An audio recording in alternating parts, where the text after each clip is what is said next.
Well, good evening, everyone. It is Monday, March 27th at 5:29 p.m.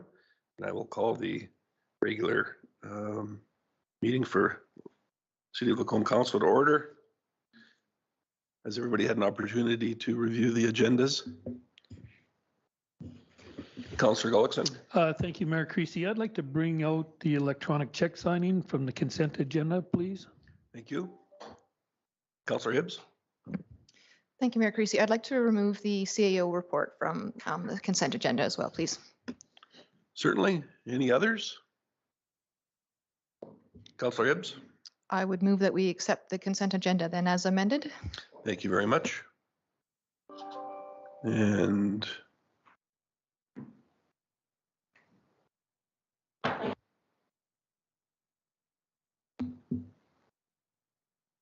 just wait for that item to come up on your devices and vote accordingly, please.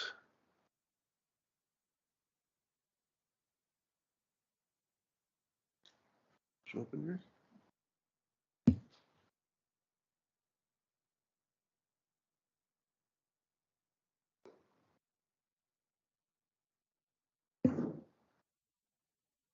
The consent agenda portion does not, oh, there it is. Very good.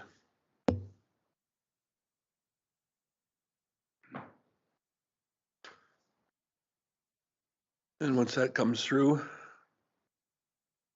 I guess while we're doing that, notice we've got a couple of vacancies here. Councillors Connick and Hoekstra will not be joining us this evening. That was unanimously approved. With respect to the overall agenda,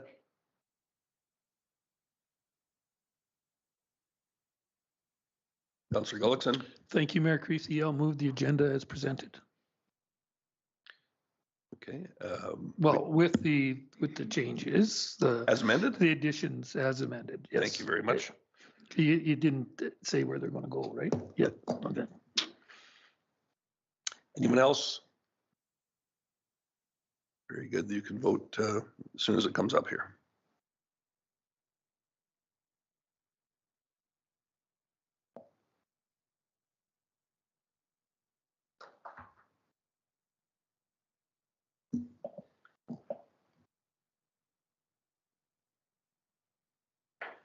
Once those votes are registered, unanimously approved. Thank you. So a couple items that were removed from the consent agenda, the electronic check signing. Councillor Gullickson. Oops, sorry.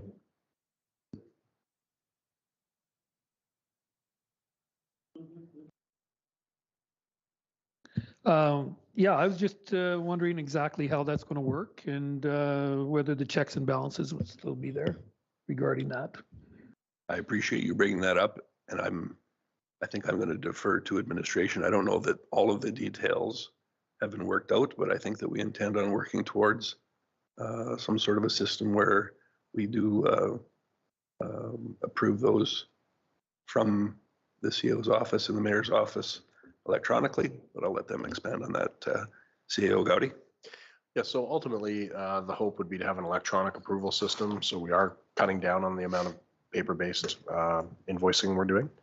Initially, it's literally just a matter of, instead of the mayor and I physically signing, they will come pre-printed, but it will be the exact same process for reviewing those invoices, approving them, requesting any additional information, that sort of thing.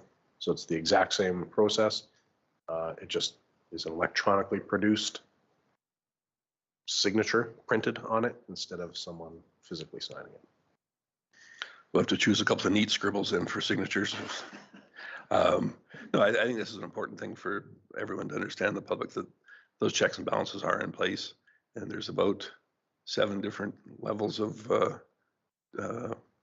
insurance that funds are going to the appropriate place and for the appropriate items. So that will continue, just that we won't have writer's cramp for a couple of offices, I think. CAO Gowdy. Yes, I did want to just point out there is in your package in the consent agenda, was included a flow chart that does show all the checks and balances that are in place and will remain in place with the new process. If you or any member of the public wanted to review that process.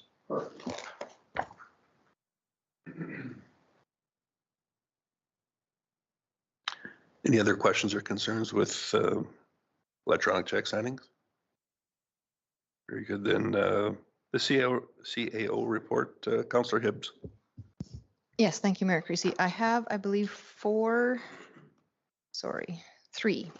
questions specifically. So first one to do with, so under border paving, so the council notifications of purchases and contracts. Under border paving, it talks about other notes, 58th Street, Fairway Drive and North Star Drive. That sounds like it's a pretty major change. And I was just wondering if we're going to hear more about that when I'm assuming we'll be doing some budget adjustments in the spring or something. That just seemed like kind of a significant change. And so I just wanted to hear more about that, but it doesn't have to be tonight if it's something that's coming that we'll talk about more at a later date.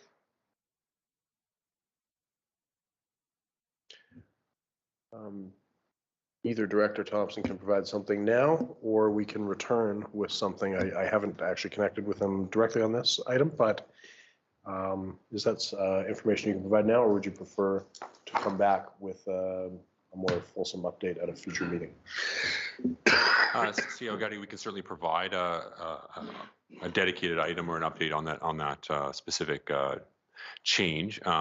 The impetus was to say that the underground sewer, the condition of it was such that paving now just didn't make sense, knowing that at 5, 7, in the near term, in the foreseeable future, we'll have to do some work on the underground is what we're foreseeing. And so this item is to say that the surface will continue to deteriorate, and then we will do the full road rebuild with the underground all at once, and that will come forward in the future budget planning is when we intended to bring it forward as a project, as its own standalone project in that 5 to 10 year time frame. Okay. So unless council wishes to see a dedicated item on that or an R5 response, then that certainly would be the next opportunity for council to provide input on that.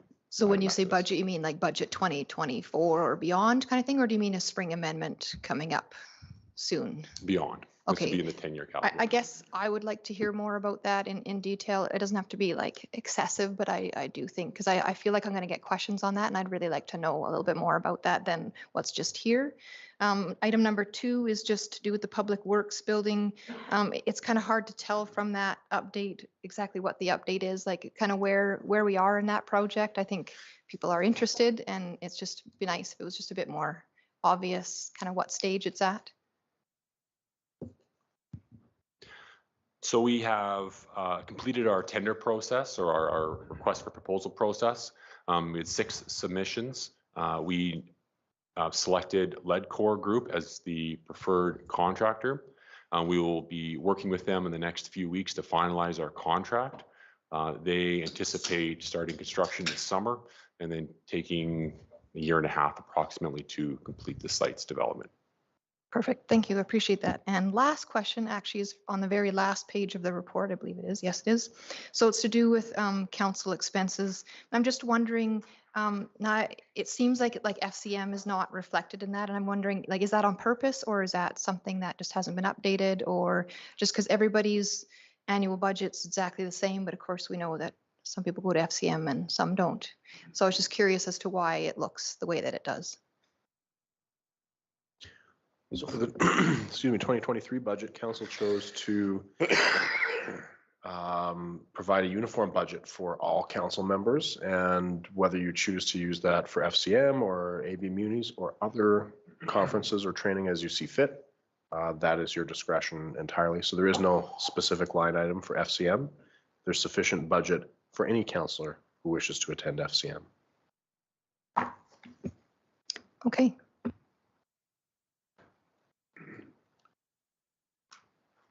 Did anyone have anything additional for the CAO report? Chief Gowdy, go ahead. It's not about the report, but I did just want to say that since the previous item, electronic check signing, was pulled out of the consent agenda, we are hoping for a motion as written in there as well before you move on to other items. One might tend to think that is already underway by that. So with that in mind, does anyone have a motion for us? Councillor Dallas? Thank you. I'll make the motion that council approves electronic signatures on checks. Thank you. Any discussion on that item? Go ahead and vote whenever you'd like then.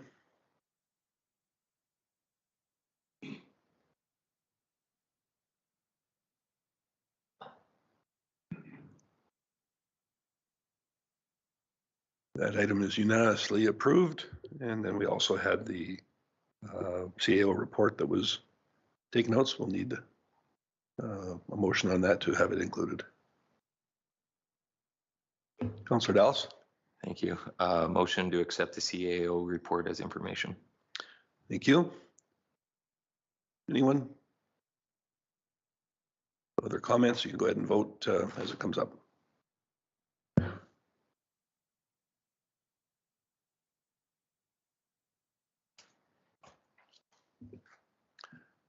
And that is unanimously approved as well. Thank you very much, everyone.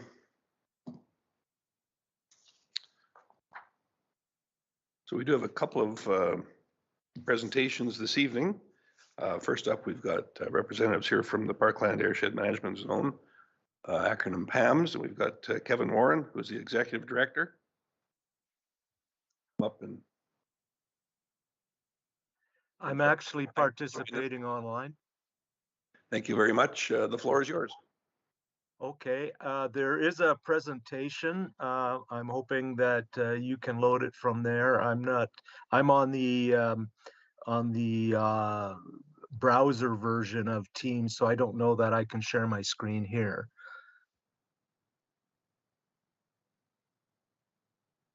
Coordinator Bellabona, is that something that we're able to do from this end, or does the presenter have control of the screen?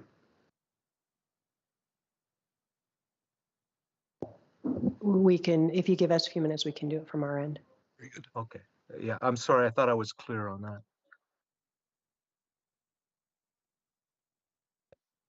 So while we work towards having that up,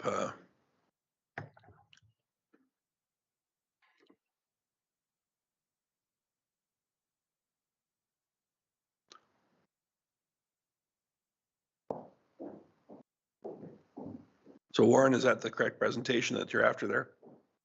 I can't see it on my end.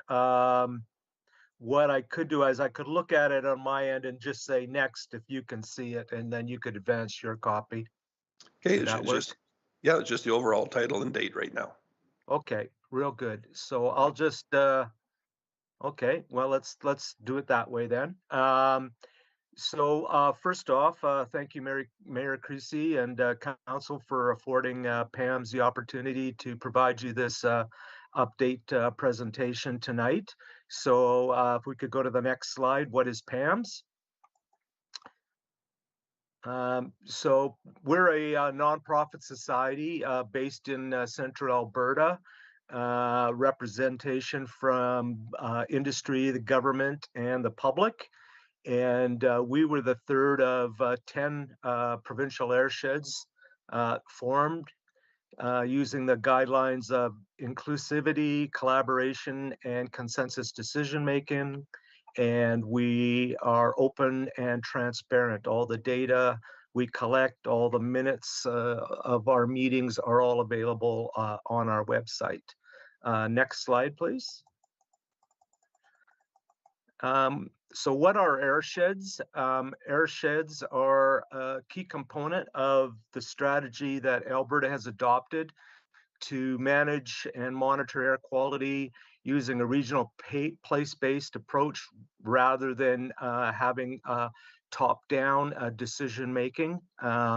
Who better to know a local region's unique conditions, emission sources, and issues than the people who live there? Next. So the next slide is airshed model. So currently we have 10 airsheds operating in the province. They account for over 90% of Alberta's population. We're all independent of each other, but we do share a common approach in that we are all multi-stakeholder, not-for-profit, place-based, have expertise to monitor and manage air quality. We work cooperatively and try to stay as neutral as possible. The role of airsheds includes monitoring, engagement, and education, as well as involvement in air quality management. Next slide. So the next slide you have before you is a map of PAMS's current boundaries. And I say current because over time our boundaries have evolved, and we are currently looking at expanding our northern and our eastern boundary to be aligned with those of the municipalities that are part of PAMS that are either currently have portions outside of our current PAMS boundary, or are in another airshed in the case of the our northern boundary. PAMS was formed in 1997. We began monitoring in 1999. Currently encompasses about 40,000 square kilometers, and last official population census in 2021, roughly 275,000 people are living within the PAMS boundaries. Next slide. What do we do? Well, first and foremost, we're operating a monitoring program that's aligned with a provincial network that includes monitoring that's being done by other zones. And so while we may not all monitor the same things, the things that we do monitor that are the same, we use the same methods so that we can compare the air quality in one area to another area. We interpret and report on the data that we collect from that monitoring program. We have a process for going out and responding to air quality concerns of the residents in the zone. We secure our funding using fair and equitable emissions-based formula, and the principle there is that the polluter pays. We communicate to inform, educate, and involve all of our stakeholders. And then we also represent the region on a number of Clean Air Strategic Alliance project teams, some provincial government ad hoc committees, as well as the Alberta Airsheds Council. Next slide, PAMS value. So first off, we are credible. We ensure that the information that we're collecting about air quality is available to everyone in a timely manner, and is using a science-based approach. Effective, we have a multi-stakeholder forum that gives industry and government the unique opportunity to liaise and work together with a wide variety of partners and stakeholders, including the general public, when it comes to local and regional air quality. And then we're responsive, responding to stakeholder requests, as I mentioned before, through a formal process. And we also look at reporting and educating the public, and providing data that can be used to address regulatory requirements. Next slide, please. Why should we be concerned about air quality? So air quality has major impacts on human health and the environment. And using the data that we collect, we help people better understand air quality and how it impacts human health, and also encourage them to engage in clean air practices. Airsheds are critical when it comes to reporting of the Air Quality Health Index. And this is just a very simplified way of qualifying air quality in terms of the risk it poses to our health. And so the data for the Air Quality Health Index is currently collected in over 30 communities in Alberta, primarily by airsheds. Globally, it's estimated that air pollution is responsible for 6.5 million deaths annually, and Health Canada's latest estimate is that there are 14,000 to 15,000 deaths in Canada each year associated with air pollution.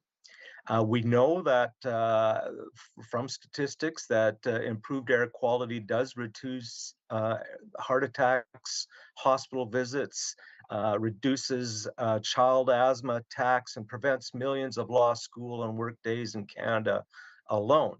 A number of the air pollutants that we monitor for are also greenhouse gases, and or else they contribute to the formation of greenhouse gases. And we know that cleaner air can reduce damage to crops, forests, surface water, and infrastructure such as buildings and bridges, and can also help address climate change impacts. Next slide, PAMS and Lacombe. So PAMS has conducted air quality monitoring in Lacombe at the North Pumping Station located on 50th Street and Woodland Drive on 3 different occasions. The first one, the winter of 2005 going into 2006 slightly. And then for a number of months in the summer and fall of 2012. And then most recently in the spring of 2018. There was a slight delay there because when we first went to put the station in the north pumping station, the roof was being retarred. And so obviously tar can be a source of air emissions. So we wanted to make sure that that work was all completed before we did the installation.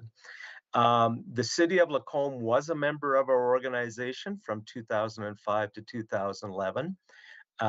Since PAMS formed in 1997, we've held our annual general meeting in Lacombe 3 times.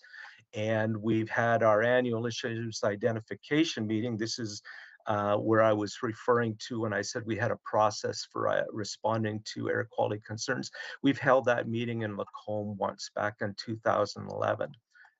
Next slide. So to date, the fair market value of the monitoring that we have done in Lacombe has totaled just over $113,000, and the value of the 3 months of monitoring that we're planning on doing this year, starting April the 3rd, will be roughly around $33,000. And we've done that monitoring irregardless of Lacombe's membership status within PAMS. But if Lacombe wanted to be a member of PAMS, the fee based on the non-industrial emissions in the region and the population of Lacombe, the fee would be roughly $4,700. Next slide. So this is just a pie chart breaking down the revenue that's needed for 2023. Roughly 50% of it's coming from industry, 30% from Alberta Environment and Parks in the form of a contract to look after a couple of stations in the city of Red Deer. And then we also get a grant towards our core operating costs for about 8% of our budget. 6% we are getting from other municipalities at this time. And then we're also carrying forward a slight surplus from 2022 that will go into our general revenues. Next slide, PAMS and Lacombe. So currently on our board, we do have a municipal alternate position if the city was ever interested in becoming a member of PAMS and providing input. And typically that board meets about 5 times a year. We also have a technical working group that oversees the monitoring program and decides best how to respond to air quality concerns. And we also have a communications committee that might also be of interest. The city of Lacombe does fall within a PM 2.5 response plan that PAMS helped Alberta Environment and Parks develop a number of years ago. Currently, the 5-year review has been completed, and they're just in the process of publishing that review. There are new Canada ambient air quality standards that are in effect for nitrogen dioxide, which primary source in this region would be emissions from motor vehicles, and sulfur dioxide, the primary source in this region would be emissions from oil and gas facilities that process sour gas. So those came into effect just in the last 2 years, and in another 3 years, they will be updated so that they'll become more stringent, and then another 5 years after that. PAMS represents the interests of its members on Alberta Environment and Parks' Air Quality Advisory Committee, and that could also include Lacombe if you're interested. Next slide, PAMS and Lacombe. PAMS can provide technical expertise to Lacombe on air quality issues when they arise.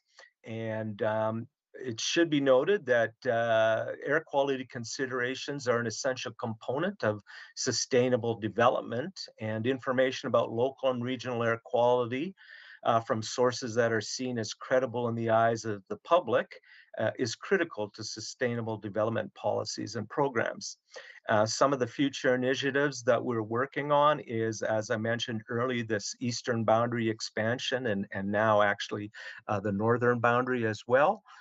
Citizen science, we've started using some new low-cost sensors for giving us an indication of air quality, and that program could be expanded in the future to involve more members of the public.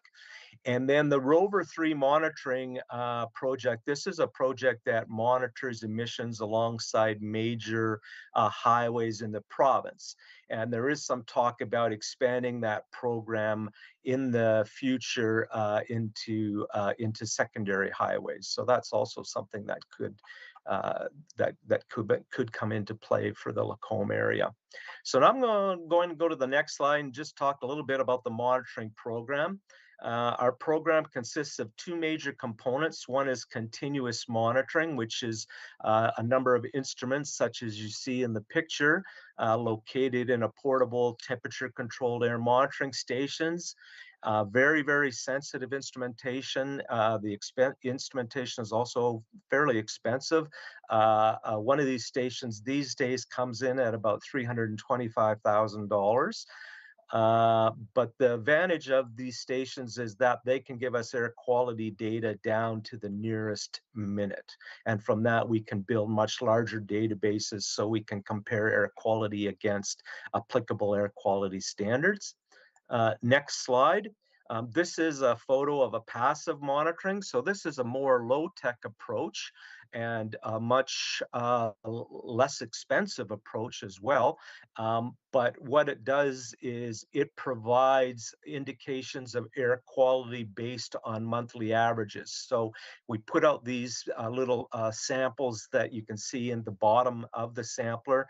They stay out in the field for 30 days, and then they're brought back to the lab and an average concentration calculated.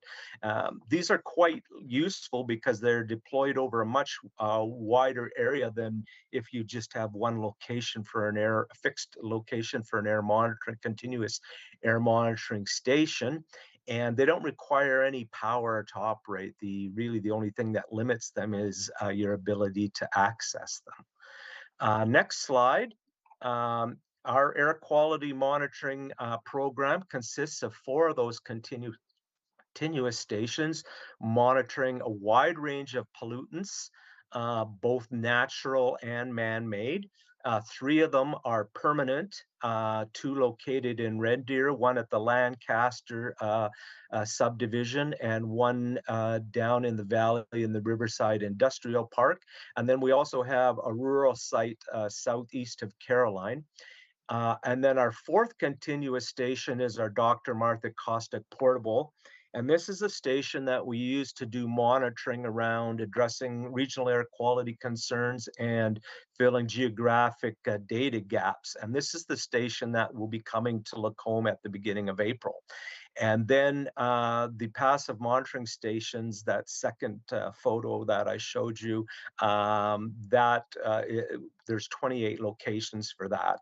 If we go to the next slide, this is a map of where all the monitoring locations are. Some of them monitor for both nitrogen dioxide, some for nitrogen dioxide and sulfur dioxide, and some for one of those compounds only. And then you can also see the 3 permanent continuous stations on that map. Next slide. So the data that we collect, we report on it in various ways. We have a website, www.pams.org, that we report continuous data to the nearest hour. And then we also provide our data towards calculating an air quality health index that can also be seen on our website. We publish annual reports. Sometimes we'll publish a monthly reports, depending on the purpose of the monitoring. The Alberta Airsheds Council that we belong to publishes an annual report comparing air quality throughout the province. And then all the data that PAMS collects goes into a central data repository that's overseen by the government of Alberta. And that is available to the public as well.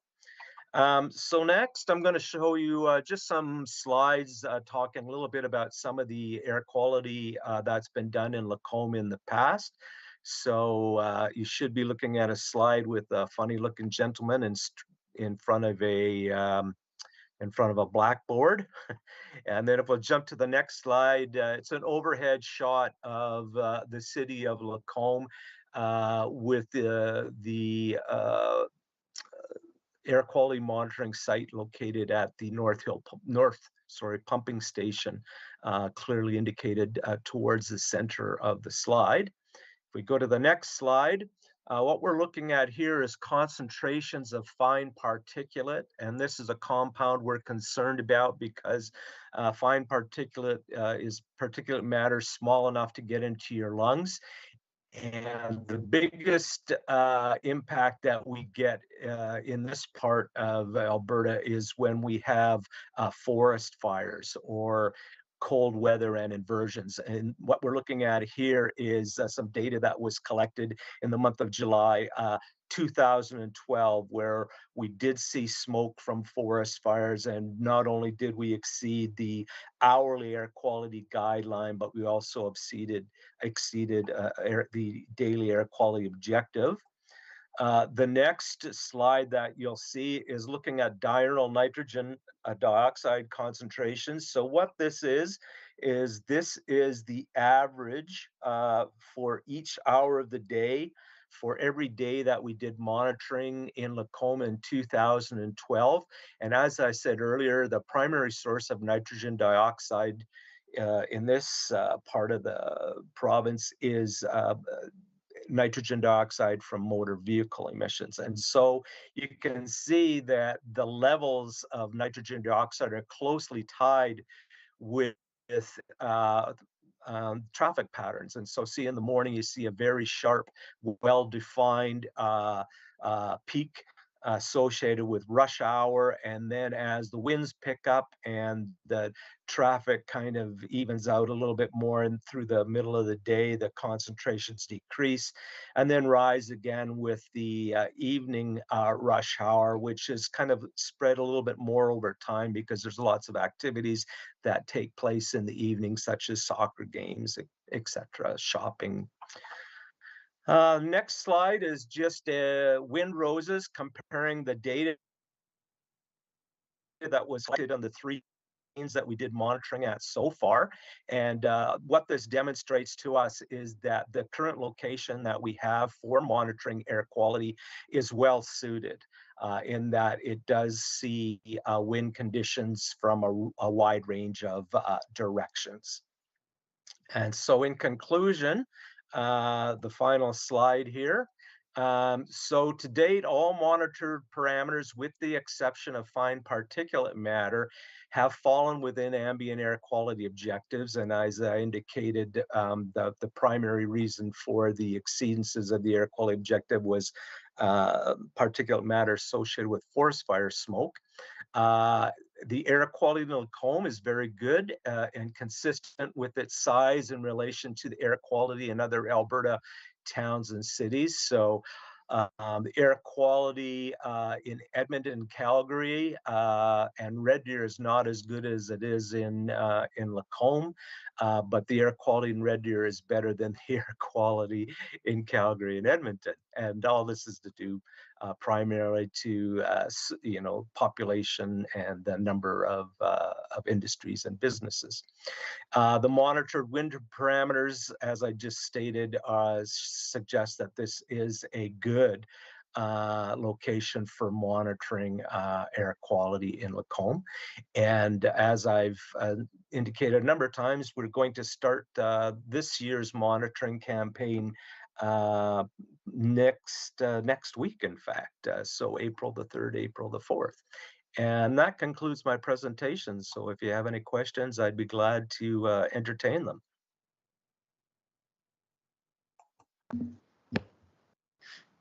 Thank you, Mr. Warren.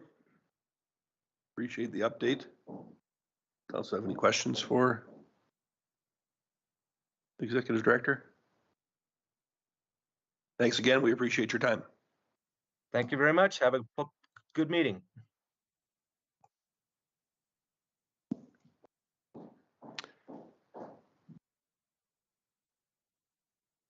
And next up, we've got presentation from DARP.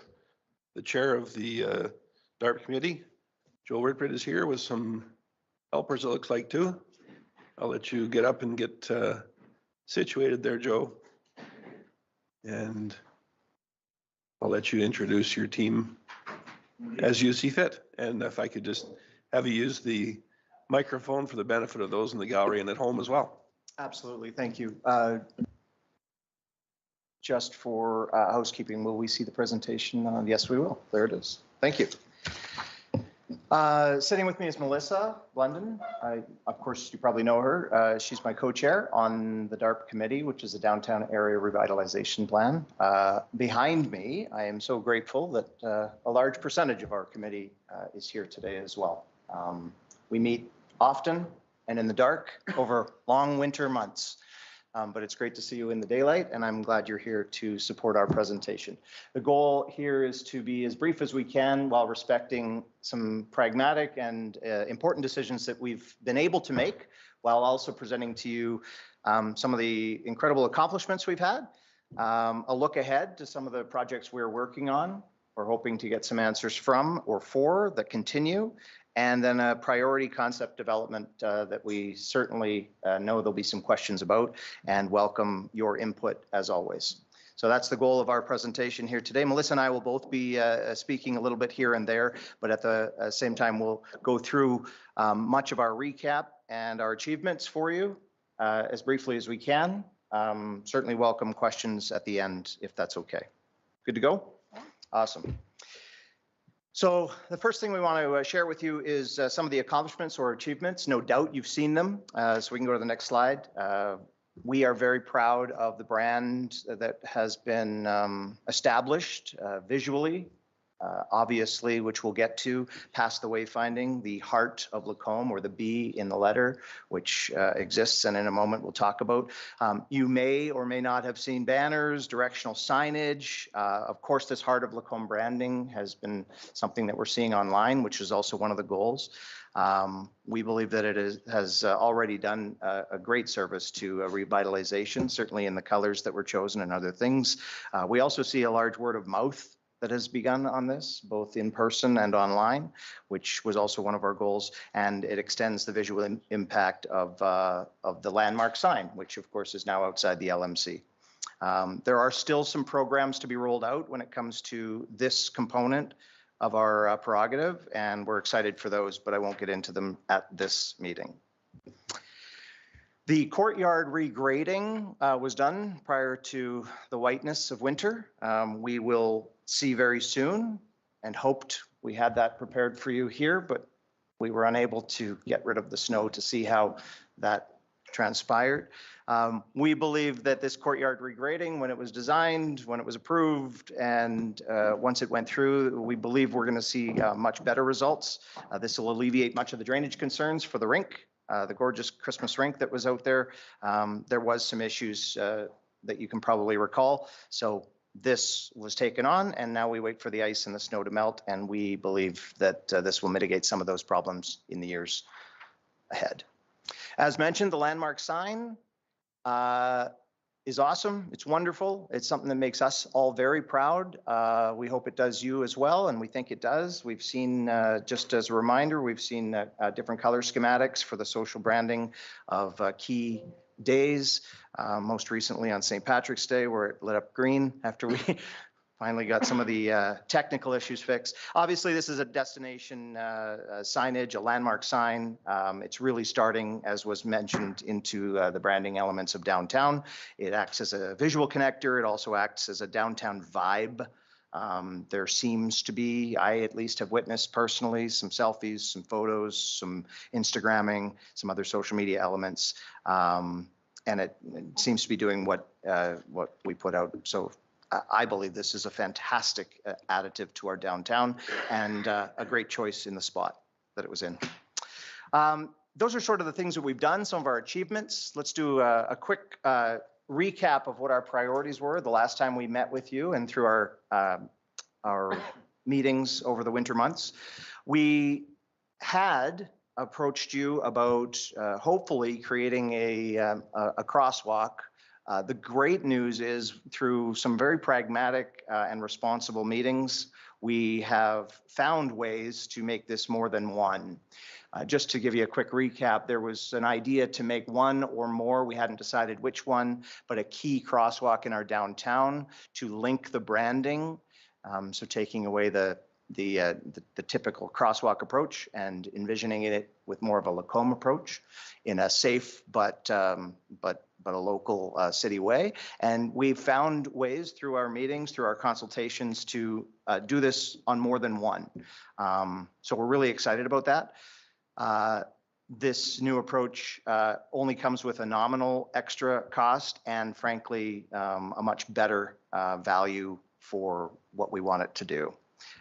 So a much better investment. The committee behind me and those that are missing here today approach each meeting, but also each decision with value, budget, and investment towards assets, asset management. The asset management is a key component for what we talk about in our committee meetings. We understand that it's nice to have something new or something flashy or some idea that we're all creatively interested in, but we understand that through harsh winters, through the city we live in, through people, through dogs, and many other. So the idea of what we do is definitely the asset, the pragmatic approach to the budget of it, but also the asset management, which is a key part of our committee meetings. So this one is another one in that excitement. We mentioned to you last time we were with you, the string lights. We don't have a decent picture of that, so please don't get caught up of the vision, but I can promise you we spent many hours seeking, exploring, having consultation. We are not at a place where this works just yet. And we're sad to report that, but at the same time, we're happy to report that we haven't made a decision to move ahead with string lights because each of the elements don't have a solution that's cost effective, that works for the power issues. We have talked to lots of people who have lots of great ideas, but we've talked about solar, we've talked LED, we've talked extension cord power. There are a variety of ways that we have moved ahead with this, and it always falls to the same, which very high cost for return. And so we're not ready yet to make any decisions. At the same time, this is still one of our key prerogatives moving forward. The string lights, to remind you, would decorate one or hopefully more downtown city avenues and streets to allow an aesthetic or a cozy feel, much like other communities that we've seen, or perhaps you've seen, that share similar size or population. We don't want any tearing up of roads or excessive sidewalk repairs or other things. We also believe there are future plans from council to make some infrastructure changes where this can be piggybacked in. And so there's still more that needs to be done on this, is the purpose of this report. When it comes to accessibility, another one of our major objectives on the committee was to, over time and through our committee's meetings, to really gain more accessibility standards for the city, something that we'd like to work closely with council. This obviously is established as important. We are the advisory role. We are working with city admin right now to find out what fits in and what doesn't fit into DARP, and to establish a baseline for all future work. This is important to us, like the other more aesthetic features. We believe the city is on the right path with this, and the DARP committee will continue to report back when it comes to the accessibility standards, but there are no major decisions made yet, but we'll continue to meet on those. When it comes to the tree asset management, also on our list of goals, this is in the same realm as our accessibility. This is on our list of to-dos, but nothing to report moving ahead. We are working with city administration right now to establish a baseline for future work, and the committee will help review all alternatives, make recommendations for any priority considerations moving forward, but no major reports on work or budget considerations on that. Which leaves us to probably the bulk of our presentation here today. That is what we've done. Those are some of our accomplishments, some of the things we're very proud of, with definitely some hanging procedural consultative projects that are ready to go, but not done yet. What we'd like to talk to you tonight is about what we're really excited about, which is the Priority Plaza, and that is not an official name in any way, but we'll refer to it as our Priority Plaza.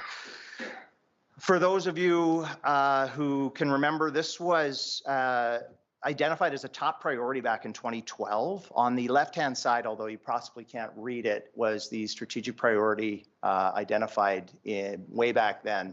The photos at the top were of the lot just east of the Lacombe Hotel. One of the things that Melissa and I want to chat with you about is how we did a lot of due diligence in our committee meetings over the past year and a half to discover better alternatives than that one. And so we'll discuss a little bit about that and open it up to questions at the end as well. But the idea of this DARP priority is to develop a plaza type concept with some key and fundamental strategic opportunities for tourism, for business, certainly, for residents, for gathering area in the downtown.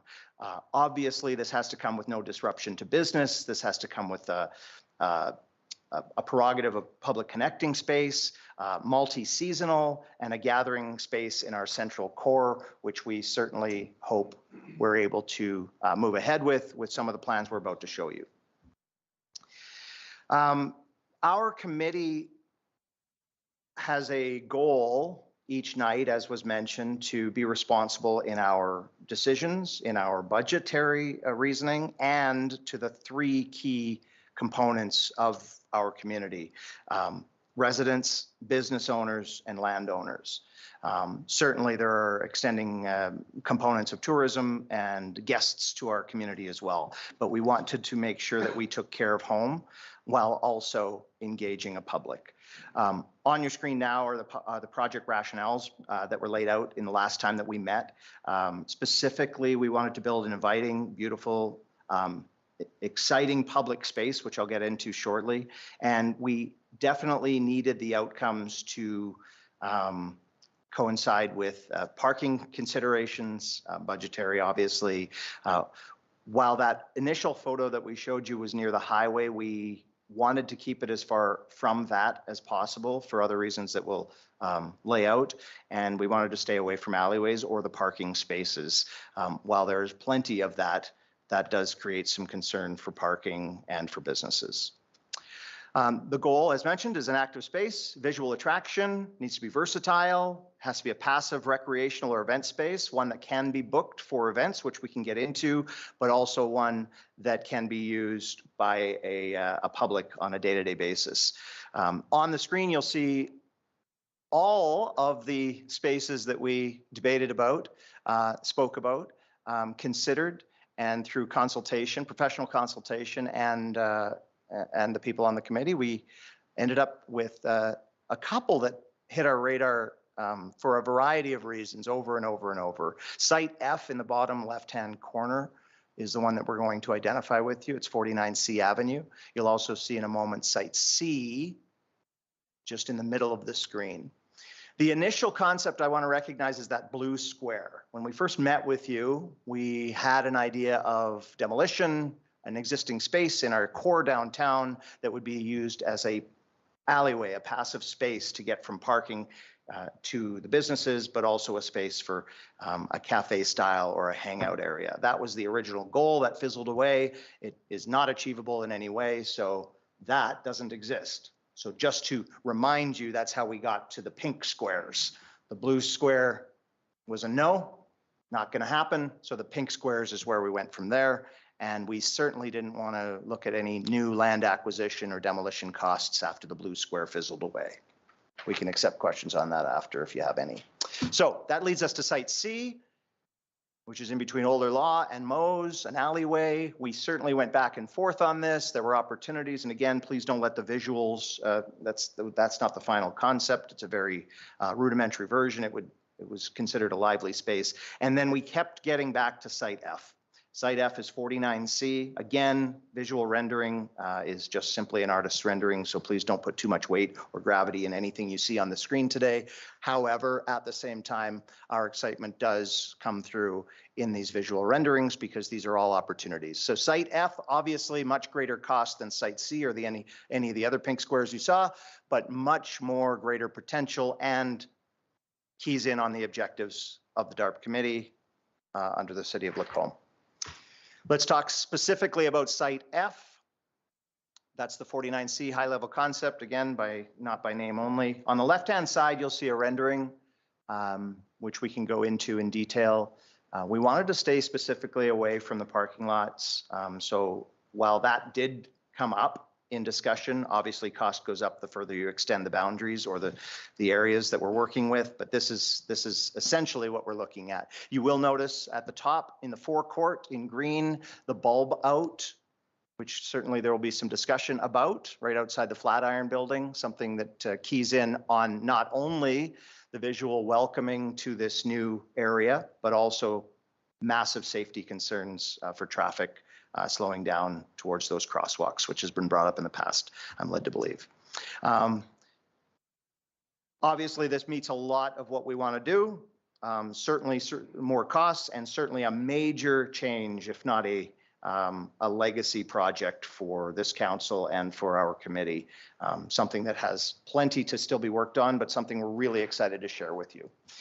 The 49C high-level concept would clearly, as this rendering shows, block off this street in sort of a Stephen Avenue Mall sort of way. What the materials used are still up for discussion, obviously still part of all of our committee meetings and the budget, but this would be a sort of Stephen Avenue Mall, a pedestrian-friendly activity space. This is also a space that is being used or has been used in the past, as probably all of you know, for a variety of things. And once those events, albeit small events, large events, but not many during the year, this would certainly grow that opportunity. Every time we've had events on this street, the gathering goes there. It also, and I can speak to this personally, I used to own a business immediately on this street. I personally considered this a dead part of downtown. And again, that is personal bias, but we owned a business there and we were just out of reach of the traffic of vehicles and the traffic of pedestrians and the traffic in general. I'm sure Melissa can speak to that as well. Her business is, and the Heritage Society and the museum is there at the Flatiron.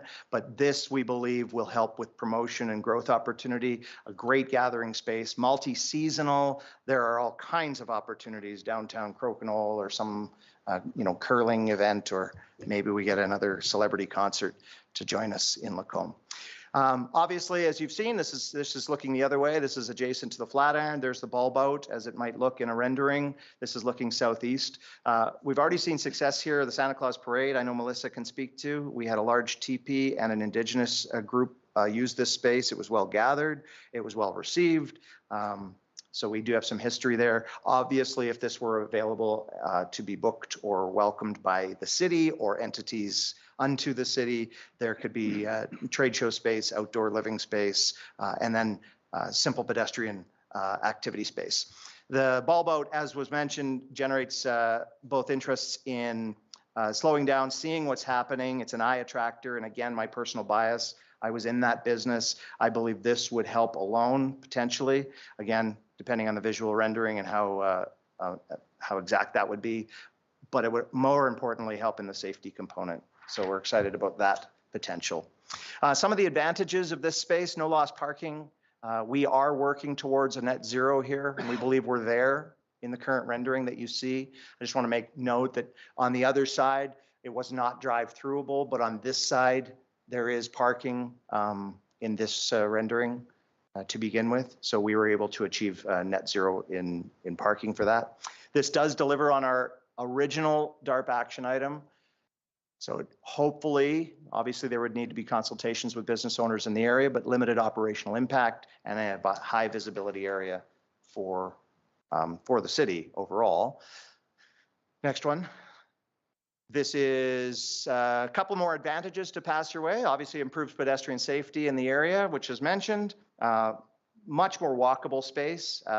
And especially once you get to that side, typically, as I've seen, the walkability is in our downtown core on 50th, but this walkability extends to the other side. Huge partnership opportunities, which we can go into in detail. Events, activities that move more to the core, which obviously interests the business owners on our committee. Moving people more towards the core is a goal and has been seen in other communities as well. Some of the challenges, obviously, large space, more cost, which we can get into. There is an appearance of a lost parking. There's an appearance, obviously, as probably has been experienced by your colleagues in other communities many times. Take out a street and people get angry. Totally understand that. That would need to be mitigated through some level of marketing and signage and visual communication. That certainly would be one of the challenges. And then we would have limited initial activity as people got to know the space, no different than anything new.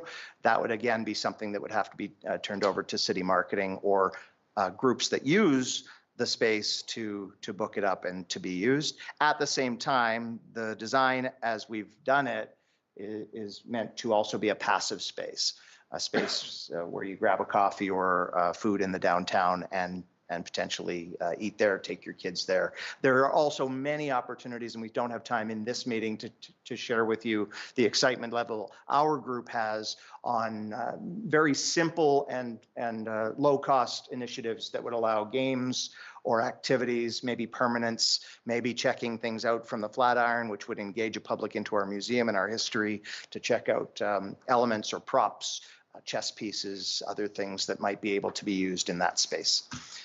Many, many opportunities. So the next steps, obviously, for our group is to finalize the design after approvals, after consultations, after engineering and marketing and your worship and others. We need to finalize the design. That does come to the bulb out area as well. which we can discuss, the continued on-site event use to support concept, and then the fall budget consideration, because obviously there are budget considerations for this. I will report to the group that we have very positive feedback from a number of entities, I'm told, provincially and potentially even federally, to supplement some of our overages. But at the same time, that is something that we are working towards and welcome, and will continue to seek grant funding and other things. But essentially, the numbers are we're about 1.2 at this point. The initial budget was 500,000. We've increased that on our side by not moving ahead with a lot of the other elements that we've talked about here today, or at least pausing those elements to seek approval of this. And we're not going to do that today, but we can certainly answer your questions. So we want to do this right. We also believe, if you can remember back to those pink squares, a lot of our conversation came to moving into spaces that may have been cost effective or met our budget restrictions, but wouldn't have been done right. I think everyone on the committee would agree that we did our due diligence with a pragmatic approach to make sure that the concept that we are giving to you, which is a priority concept over many years, 10 years now, we want to make sure it is done right, and not to put it in that or not done at all, but certainly not an alleyway that doesn't make us proud or doesn't allow that tourism or internal tourism factor. So do you have anything to add before we open up questions? You're good? I think so. Okay, and I certainly welcome my committee members to step up with that as well. The only last thing I wanted to show you is just a different version, just so you can see.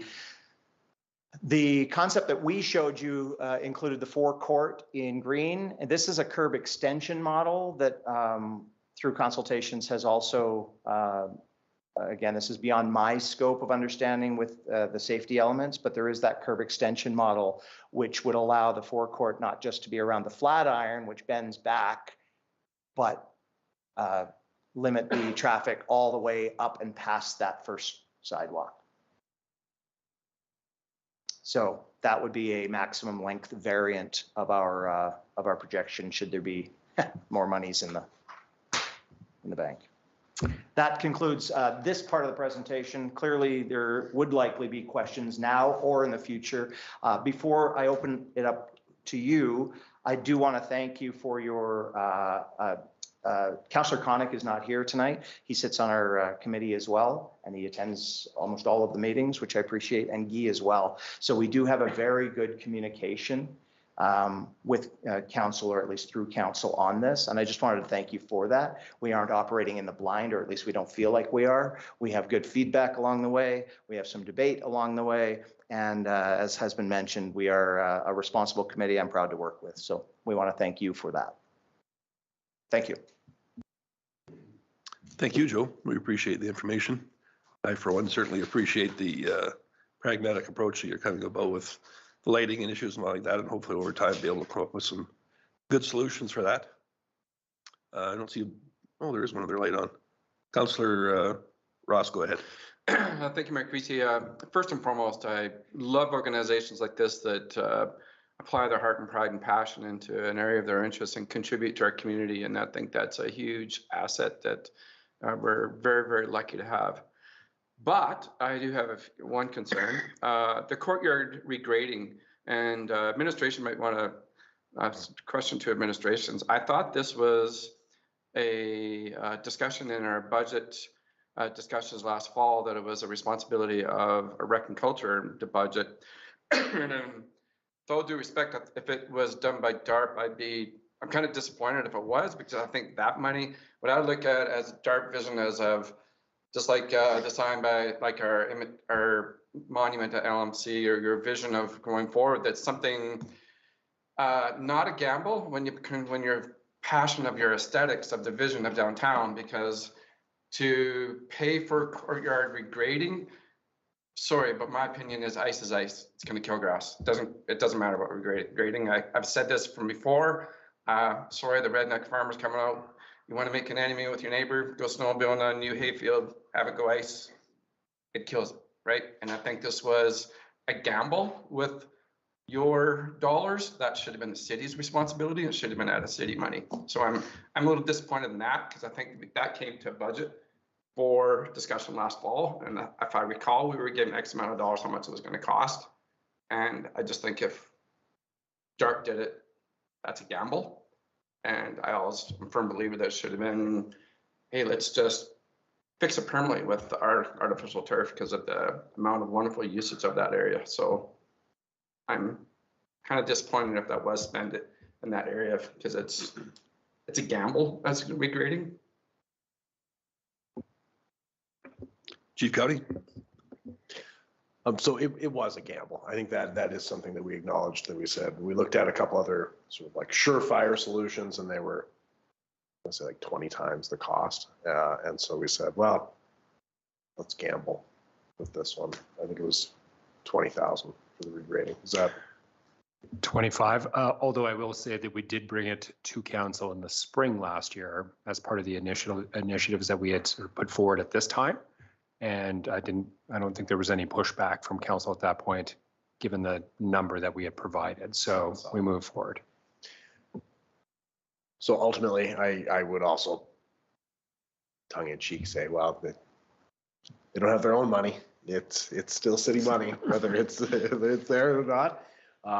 They did talk about, and that's what I wanted to just bring your attention to. Mr. Whitbread did talk about the need for potentially a budget increase to deliver the vision before you here. And I know that from a council perspective, that kind of vagueness can make people nervous.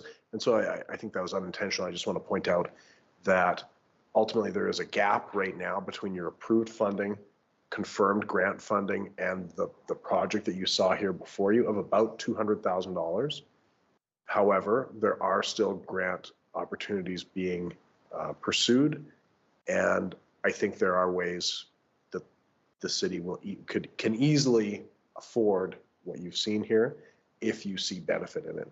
So I don't want you to think that there's some, $1 million request forthcoming in the fall or something. The vagueness is only because there's still irons in the fire, but at the upset, you're at about a $200,000 gap from what you saw there, which is about a $1.25 million total project cost. So it is something that's achievable for you if you see value with this vision. Thank you. Councillor Gullickson? Thank you, Mayor Creasy. I'm excited about this. It is a great project. I would have liked to have seen it somewhere else, but that location is, to me, when they had the concert there with Hockeyville, it was tremendous. I would like to see more of that in our downtown area, especially in the summertime. And I think this location would be suitable to that. The vacant lot beside it, I think, would be filled right away because there would be demand for that property with this right adjacent to it. I look forward to some finalized numbers, and I would be fully in support of proceeding with this and getting one step to our downtown with hopefully many more in the future. Thank you. Councillor Hibbs? Thank you, Mayor Creasy. Yeah, I love this project. I really do. It highlights the jewel of our downtown for sure, just brings just that much more attention to it and actually makes it more accessible, because that is the one flaw I find with our beautiful Flatiron is it's really hard to take a picture because you're out in the middle of the street or across the street or something. Of course, with especially that curb extension, it would address some of the safety issues that we were talking about recently. Whenever you shorten a crosswalk, makes a heck of a difference. Whenever you remove a lane of traffic, makes a difference. Like there's just win-win-wins here. Yes, it comes with dollars, but honestly, I think they're probably wisely spent. This is definitely what I had preferred to see going forward, addressing that other safety concern. I would also agree that it does improve a forgotten street. It really is. When we're thinking about downtown, nobody ever thinks about that street. And it's a shame because half of it is the Flatiron building, right? And I think something like this proposal could just make that area outstanding and really used and everything else. The one question I have is just with building owners on that street, have they been talked to already, or is that something that's planned for a future date? Guy, do you want that? No? Sure, I will. Sure. Guy take will that. answer that. Just a reminder that so we have done engagement, obviously, with the committee here at this point. This is a collaborative committee, and we're working administratively with the committee to talk about concerns that the business community have, the residents have. But obviously, there would be a consultative process that we'd have to follow. Administratively, I think I would recommend that would be limited probably to the impacted businesses on that street. Certainly, we could seek feedback in terms of the overall concept from the remainder of the community. But I think we'd have a different set of questions for the businesses that are impacted on that street, which would be a handful at this point, yes. Once again, thank you for bringing this forward. I think there's some real good work has went into this. I kind of like the forecourt area. I do struggle with the other end of the project being closed off from circulation. Well, I expect there will be a number of events that would be held here and be very successful. That you're giving up quite a bit for the other 300 and some odd days of the year. So I would like to see some sort of perhaps a bit of a hybrid to perhaps move in some items in there where the A-frames or whatever they are, for lack of a better word, and keep the street open for the vast majority of the time and keep it useful, because I expect there will be some significant pushback from businesses there. Quite frankly, I wouldn't be too impressed if I had a business there and had it closed off like this, because as much as you show the parking spaces, well, that's great, but when it's at a dead end, it is not very practical, in my opinion. Can I address that a little? Of course you can. So as Joe mentioned, we went through many different options here, and I'm sure Guy probably has the files of them he can share if wanted. We did look at a variety that included closing it down fully, closing it down partially, as you see here, and doing a hybrid where it would maybe even just be planters that you'd move in the way when you had an event happening, and then otherwise it'd be a fully open street like it is today. I think that a lot of it came down to a decision or discussion of safety, of we really want to break some habits, and we don't want people tearing down that road like they do right now when they're just trying to avoid a train or they're trying to get on the highway. A lot of people make like a very last minute turn when they see traffic backed up. And so I think, if I'm remembering correctly from about 1.5 years of discussions on it, putting some more permanent structures in there was a way for us to try to stop that habit from kind of break a habit for people. So yeah, and the only thing I'll add is, and again, we don't have stats or statistics, nor should we, for the Calgarys, Victorias, and large center, Kelowna. There's some other centers that we looked at very closely, and the closing down, while absolutely understand your concern as a business owner of the parking component or the drive-through component, and Melissa stated it very well, the safety part. We have seen, and it was discussed, we have seen a move to this closing down of city infrastructure. In fact, Calgary was just talking about it again with a different street near the C train. Again, much different city than ours, obviously, but we are seeing, or at least our committee has discussed how we're seeing that streets are moving to pedestrian friendly in some regard for some of the reasons that were brought up here in council, not the least of which is the pedestrian friendly components to the business. And as was mentioned, parking was not taken out. It was net zero at this point. We certainly would love more, but we believe it's actually closer to some of the businesses, given you can park now perpendicular to the businesses as opposed. So I understand the concern completely. There's more consultation that has to happen in here, and your idea isn't a bad one. Potentially it opens up through. We have discussed that though, as Melissa mentioned, and we believe this is the best foot forward or moving forward on that, given the consultations that we've had. Oh, and fair enough. Like I said, there's some real positive elements to it. I just see that one as being very problematic. And not suggesting that it not be pedestrian friendly. I just think that there's a way to accomplish both. I just want to be clear. One of the things I did leave out, there is, and there would be a component for large delivery vehicles, setup space. If a stage came in, this would be, it would never be blocked off that a truck, a large vehicle couldn't go through an emergency vehicle. I just want to be clear. There's no infrastructure that's in our plan that we would put forward that would block this off to emergency access or delivery access. Just to be clear. Thank you. Okay, so I guess I'm just a little confused. And the A-frame shaped structures then are movable for? Sorry, and again, I want to recognize to council that this is a artist's rendering. It's made to look pretty. Yes, everything here that you see, first of all, don't put a whole lot of gravity into it, but there would be, this would be drivable, this would be movable, this would be a space that would be collapsible or could be reinvented in a number of configurations, included but not limited to bollards and other elements that would allow city officials in and out with large trucks, large machinery, or emergency vehicles. Good. That's refreshing to hear, because once again, there's lots of elements that we have to consider, whether it's snow removal in the winter. Absolutely. Safety for traffic all year round. Yes. So I better understand your concern now, and I apologize. Yes, again, whenever we do artist renderings, they look pretty, they're wonderful. There's been lots of ideas that aren't this.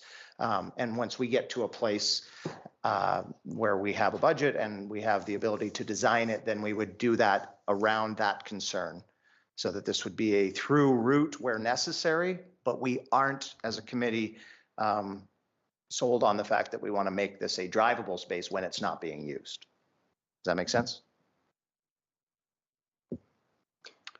Go ahead, Director Lapointe. If I may, I think the idea would be for this to serve as an event and pedestrian-friendly space first and foremost, and accommodate traffic afterwards, not an open street that accommodates events and pedestrians afterwards. And I guess for the extension on the, what was it called? We're calling it a bulb out. Thank you. On the forecourt end, the bulb end. Yeah. I think that's going to be problematic from a safety perspective with that crosswalk out there. That's a bit of a problem area anyway. And to put that into it, I think it's only going to exacerbate the issues there for potential conflicts with automobiles and pedestrians. But yeah, I mean, I appreciate this is a monumental task to find a suitable area in downtown Lacombe, and I appreciate the summary of the idea of it being an event space overall. I don't share that vision. I think that's a mistake. I think it's nice to be able to use it for that, but as a secondary use, and keep the street option for the first. But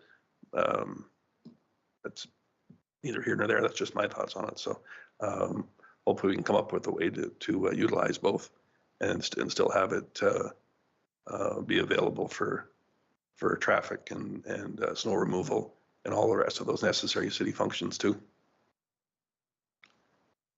Councillor Dallas. Thank you, Mayor Casey. Thank you to the DARP committee for bringing this forward. I, on the other hand, enjoy this proposal and like the way things look. I think I would look forward to hearing some consultation from the local businesses and residents in the one facility building there. I think this is great. Yeah, we've seen a few events there and it's been fantastic. And in other communities where we've been and we've seen similar things, I've quite enjoyed that. And I think it's memorable. I also enjoy seeing the curb extension on 50th Avenue. We are currently in the process of trying to address some safety there. And I feel like this would encourage slow passing in addition to some other methods that we're investigating. So I think this is a nice piece to have that we can go forward and try and make some more forward momentum on the sidewalk crossing as well. So thank you for the presentation. Councillor Gullickson. Thank you, Mayor Creasy. I'd like to speak about that forecourt proposal also. As far as traffic safety, have we looked at, like, that's going to make it one lane there, basically? So certainly harder with the larger trucks and so on. Has there been any thought about trying to encourage them to go around the community using 34th, the ones that are going straight through especially, to try and encourage more use of that? So there is signage that directs trucks to the existence of the bypass route. You've received a grant approval from the province to work with Lacombe County to look at completing more of a widespread ring road that would encourage that. I would say, you had said, so trucks will have difficulty going through. I don't think they'll have difficulty. I think you will get potential congestion backing up from the train. But I do want to remind you, actually to the west, it's a single lane of traffic with parking. So trucks do have to navigate that narrower cross section as it is. There will be a natural push for trucks to go around if you put this in, because eventually they're going to learn it's really frustrating going through Lacombe. There's pedestrians everywhere. It's 30 kilometers an hour. They're extending the curbs in and trees are scraping my, eventually they're going to self-regulate and say, well, this is no longer worth it to go through Lacombe. But there wouldn't be, beyond those avenues, there wouldn't be any further encouragement provided with this project for trucks to bypass the city. Thank you. Can I continue for a minute? Yeah, I was just thinking, like, the extra set of lights we're adding now over at the overpass, we just keep doing things to discourage them in a way. It's not done because of that. We aren't adding those lights, though, I should also say. That is a provincial responsibility. Well, I'm very excited about those lights, to be honest with you, for safety reasons. And I think it's going to discourage trucks from coming through the more stops they have to make and the more slow down and so on. So I think this would be just one other thing. I'm not a huge fan of it, but I'm not totally against it either.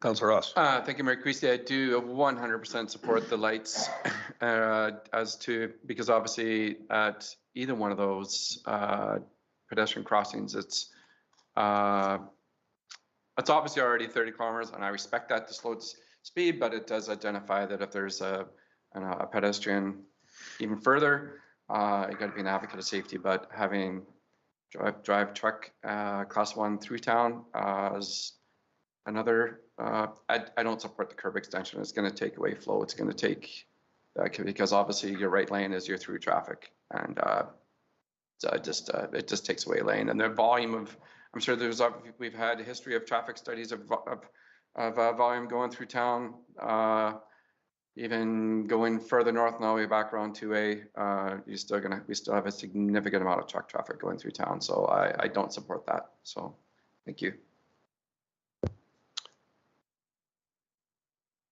I don't see any further questions. Was there anything that you wanted to add in conclusion, Joe? I don't think so. I want to make sure that the other representatives are, while I become a voice as the chair and Melissa, my co-chair, this is a wonderful committee to work with, and our voices all matter in that room, as do yours. And we want to make sure that we make the responsible decision. So I just want to add, again, a thank you for your support, at least to have these incredible ideas flow from us through the long winter months. And we look forward to, with your support, with your consultation, and hopefully with some extra budget, we can move ahead with some of these really, really great projects under your name. So thank you. Well, thank you. We appreciate the work that you do, and thank you for coming to present to us this evening.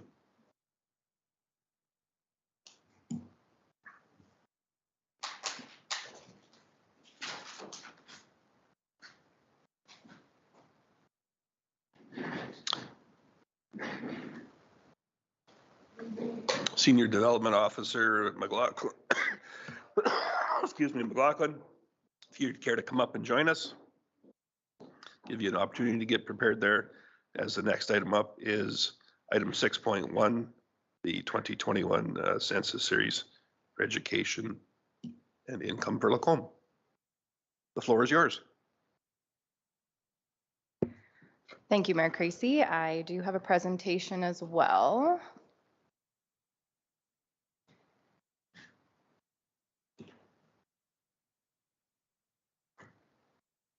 Perfect, thank you. So I am here for the final time on the results of the federal 2021 census. So as you've seen me before, back in September, I presented on the population demographics. November, we talked about the housing profile and family structure of Lacombe.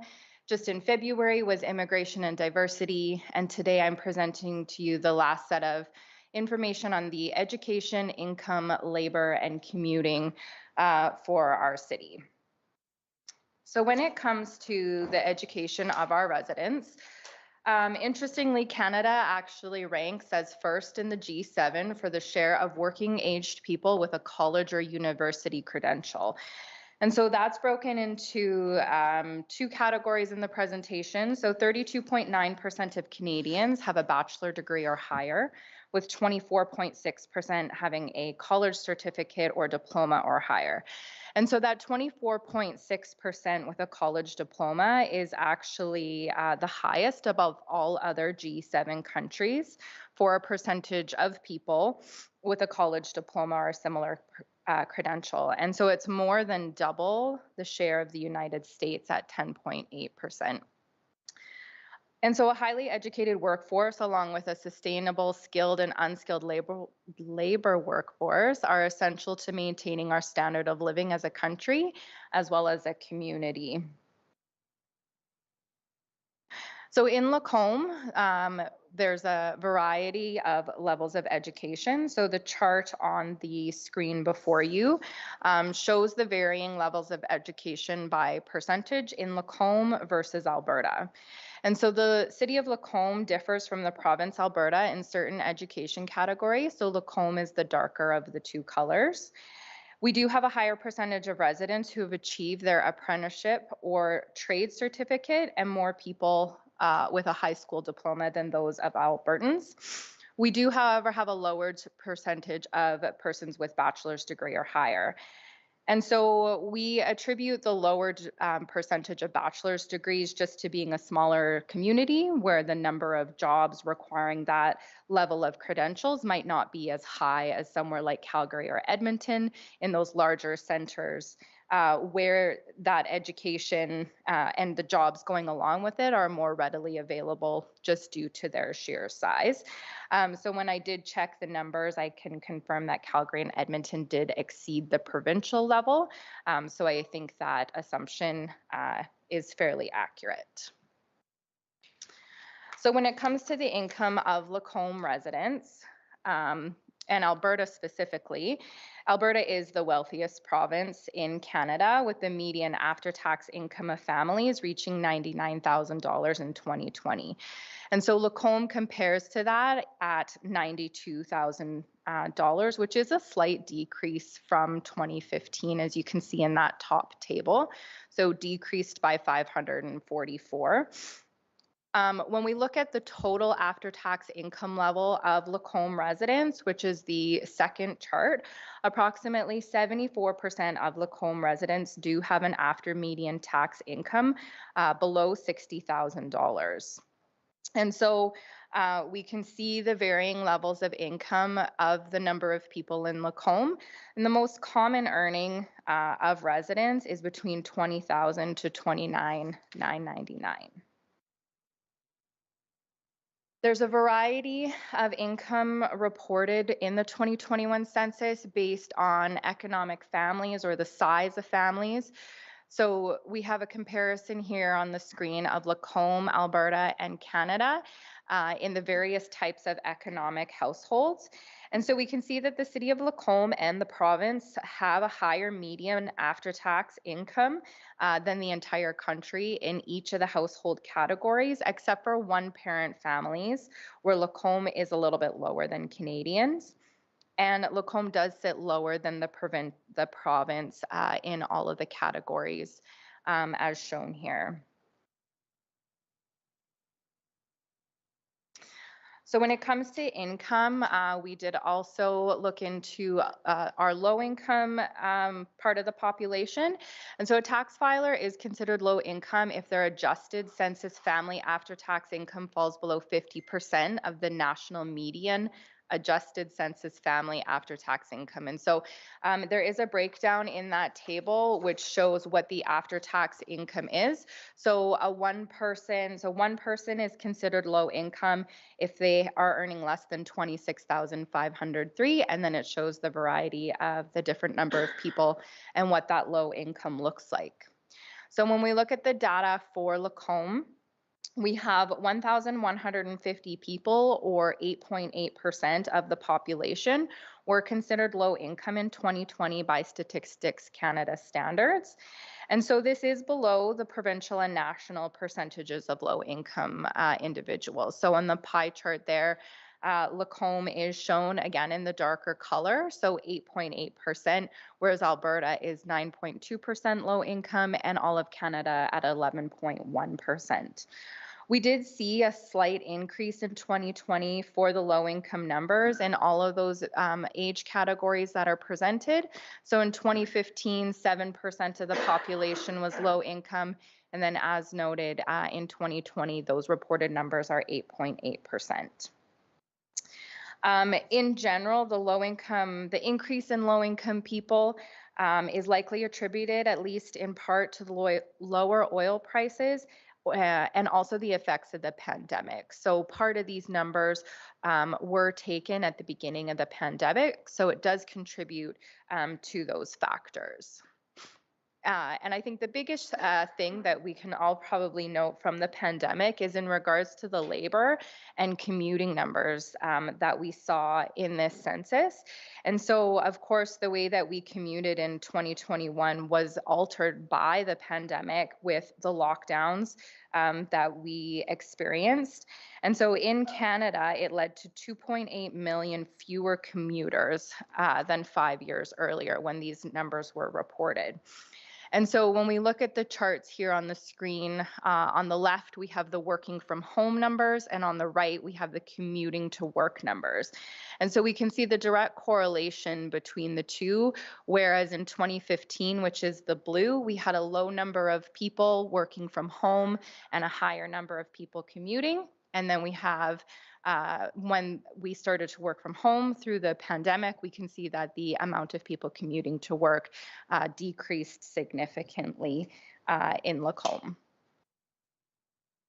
And so something that is occurring is still research. And so I think through the next few years, we'll see how these numbers will change through the rest of the reporting on the pandemic and people going back to work. Researchers do estimate that once COVID-19 pandemic is over, the hours that Canadian employees would prefer working from home might amount to about 24% of their total working hours. And so I think we can see that shift in these numbers and then in the times to come. And so when it comes to the city of Lacombe and what these numbers all mean, I think it's important that the city of Lacombe is well situated to provide higher levels of education to residents and outside students through the continued presence of the Burman University. They offer over 35 major or track choices in bachelor degree programs, and they're the only Seventh-day Adventist university in Canada. And we're also situated close to Red Deer Polytechnic, which is a huge benefit as well, as it has a comprehensive mix of over 80 programs. And they continue to grow, as we know, changing to their Polytechnic Institute.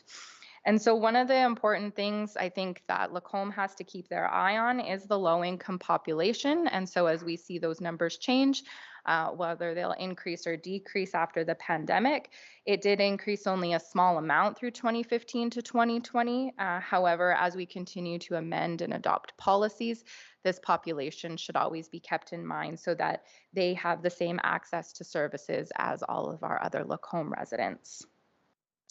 And so there's a number of questions that'll remain unanswered as we move out of the pandemic, and various Again, same with the policies that the city of Lacombe may have to adapt to in order to continue providing a quality of life and meeting our vision statement within our MDP.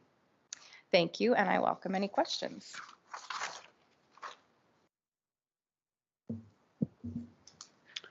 Thank you very much, Senior Manager McLaughlin. A few questions, obviously. Councillor Dallas, go ahead. Thank you, Mayor Creasy.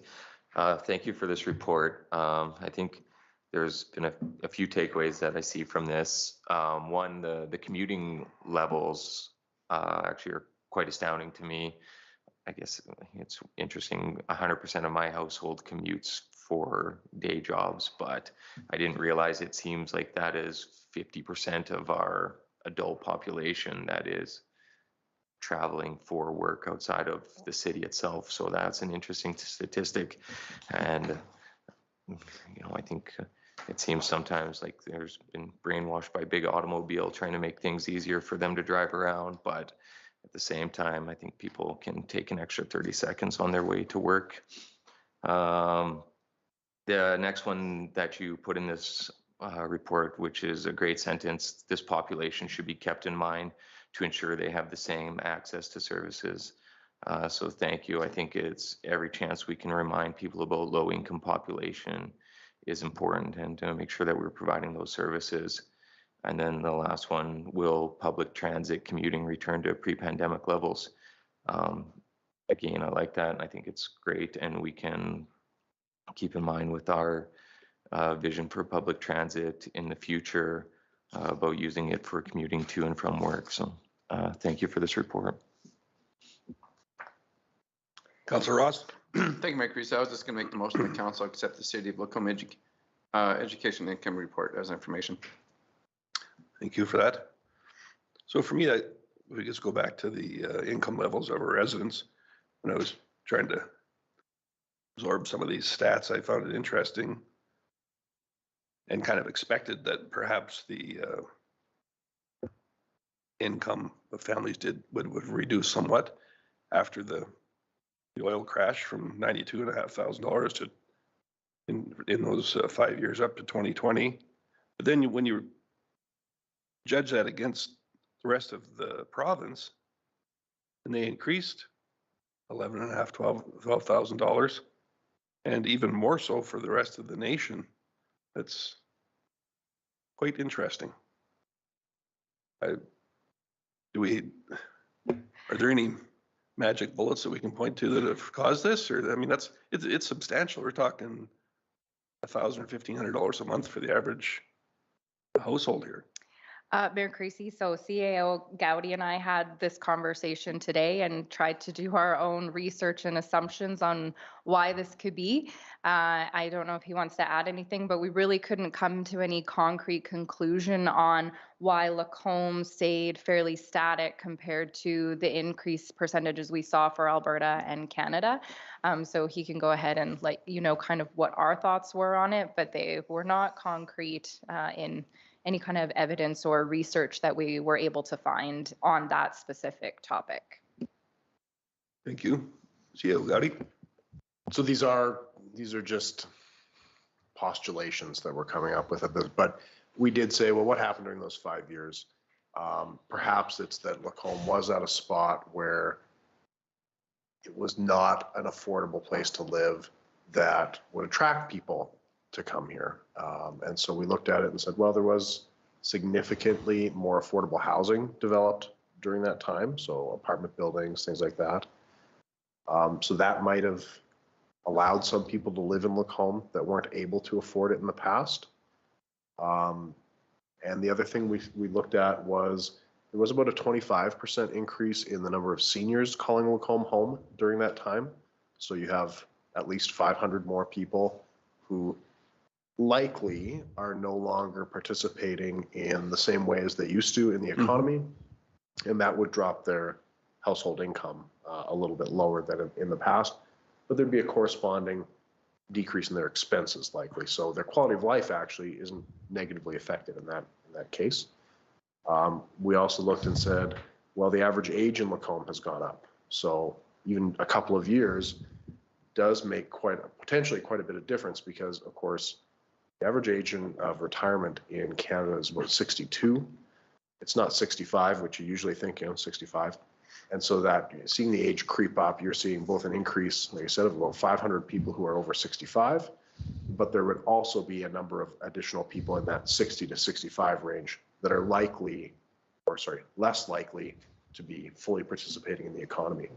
One thing we did see that was interesting, when we looked at the 2015 numbers, there was actually more jobs in Lacombe though. There was more T4 earners jobs, there was more self-employed people, there was higher participation in the labor market, lower unemployment. A lot of those factors in 2015 were actually better participation in the labor market than in 2020. So all we could come to is kind of there's probably a few different factors. The two that we came to were more affordable housing is available in Lacombe, an older population, and more seniors in Lacombe. It doesn't really explain it all in my mind, but it was a few things we talked. No, and I think there's lots of validity to each of those reasons. However, you would think there would be a corresponding switch, at least in Alberta, if not in Canada, for the same type of thing. That's the part that just throws me.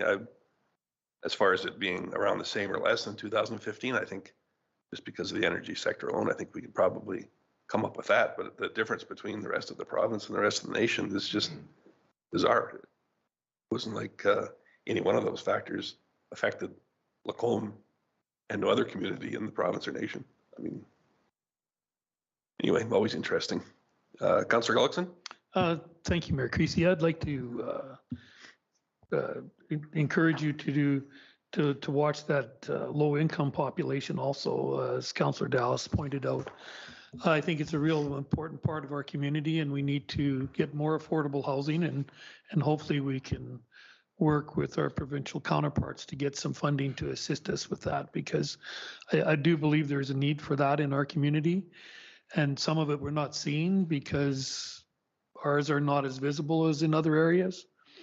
So I hope that we can continue working towards supporting that group. I also feel the senior population in our community is an area where it would affect our salary, because the salary isn't great, but the wealth is still there. So it's a slightly different lifestyle. So I think that that area may affect that. And also I think the fact that Lacombe is so stable and really isn't affected quite as much as other parts of the province by the boom and bust. And it's an area where I can see a little more stability and not this peaks and valleys. So that's my thought towards the stable dollars. Thank you. Councillor Hibbs? Thank you, Mayor Creasy. So just curious, thank you again for this presentation. I always like them, and they are eye-opening for sure, because you have these ideas of what your community is, and then you have like the data that says maybe not quite. So income level of residents, the top graph or chart rather, there talks about after-tax income of family versus 2015 versus 2020, sorry. And then the second graph on that says 2020 total after-tax income levels in Lacombe. Now that one specifically is the green bars, number of people in each level. So my question is, so the top one talks about families. So I would assume that that's, maybe a mother and a father, maybe just a mother, but like, how do they decide what is a family versus maybe just a bunch of individuals that are making income? For example, if I've got, a 17-year-old daughter at home that's got a part-time job, they might have an annual income of $20,000. Would that have been included in the family, or are they excluded? But then when we're talking on the bottom graph, that would be an individual earning, $20,000. So they would be included in that graph. I guess I'm just asking for some clarification.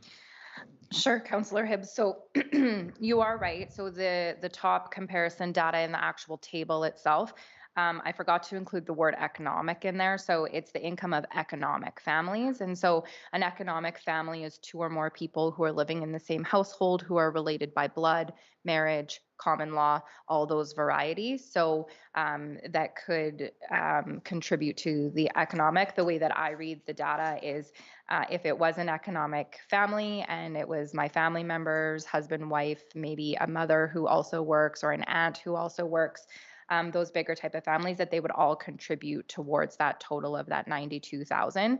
Whereas the bottom with the green bars is the individual income levels, not combined into that economic family. Yeah, so I think that's really interesting when you're looking at that bottom one in particular. Like you've got 265 individuals in this community that earned over 125,000. But that doesn't necessarily mean that that was the household income, because another person or multiple people could have worked as well, right? So I just find that very interesting. But you can see the massive skew down to the lower numbers. But to me, that makes me question, and we don't know this by just looking at this graph, but were those primarily young people that are just getting their first job and they're working at a low income, low skill type job, or are those people that are actually providing for a family? And that obviously makes a big difference. But then going to that low income family that some of your data was showing us that does exist in this community, obviously that is going to be some people that are that's their primary wage earners and they're supporting a family on that. Thank you. CEO Gowdy. While we can't draw conclusive results, I think it is important to point out that the average size of the economic family is 3 people, 3.1 actually in 2020. And so it is very likely that in the average of those homes, there is a child or maybe an elderly parent that is working, possibly part-time, possibly casually, earning less than full-time hours, because often it's 3 or more people being counted as part of that economic family. So it's not just a mother and father. So we do have a motion before us to accept the City of Lacombe Education Income Report as information. Please go ahead and vote now.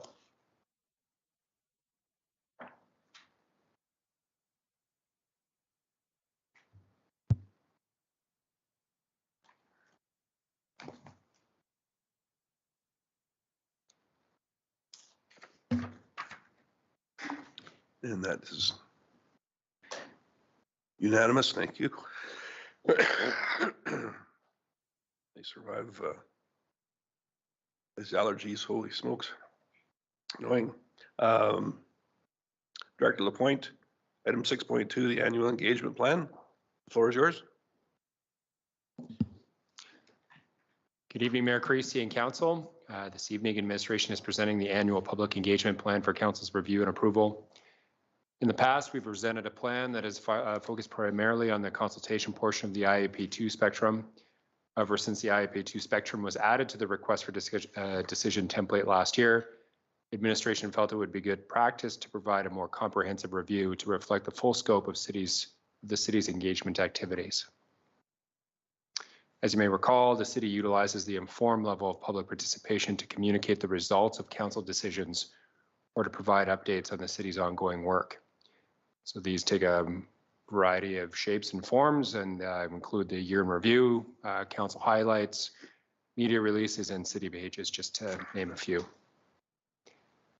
As I've stated, much of the focus resides in the consultation portion of the spectrum. This involves gathering feedback from the community to help support making decisions.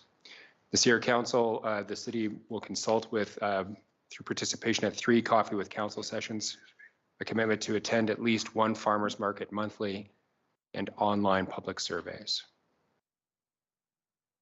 City will also involve the community in the social and recreation gap analysis that starts this year. Also collaborates with DARP and Lacombe District Recreation, Parks and Culture Board to approve projects, programs, and events, and empowers Echo Lacombe to take the lead on its various initiatives. Administration is recommending that council approve the 2023 public engagement plan as presented, and I'm open to any questions you might have.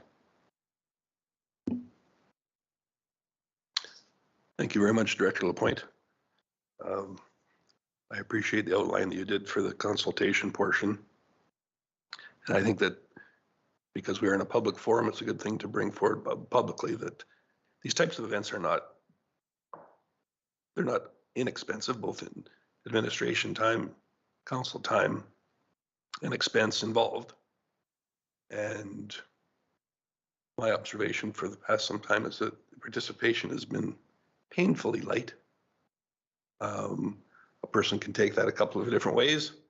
One, that council administration both are doing a wonderful job of engaging the public, and they don't feel particularly shortchanged or feel the need to come to items like Coffee with Council.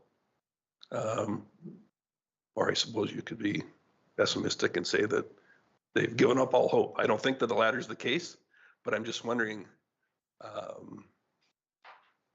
how do we get the point across to the public and have them bring forward ideas they think would be more fruitful or more engaging because of, like I said, the time and expense that's involved in doing these. It would be nice to see some better participation. And while we have certainly had bright spots, there's a lot of items or a lot of events that we do that are not attended well.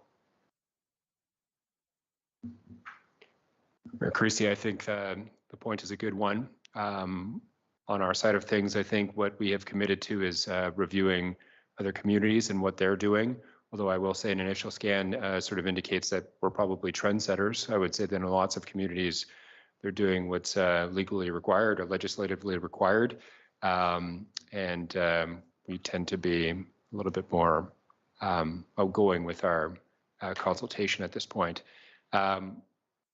I would also say, looking at things, doing an internal scan at this point, that perhaps we have been repeating attendance at similar events throughout the years because that's been standard practice. And I think we'd like to give it a review to see if there's a, the best opportunity for us is to find where public is gathering and piggyback on those events. So if we see attendance dwindling in an event, perhaps it's time to see if there's other events that we could be targeting. Thank you. I appreciate that. And like I say, I do get a lot of positive feedback from members of the public who are pleased with both the response that they get and the time involved to get a response either from council and administration as well. So I think that's a positive thing. There's no two ways about it.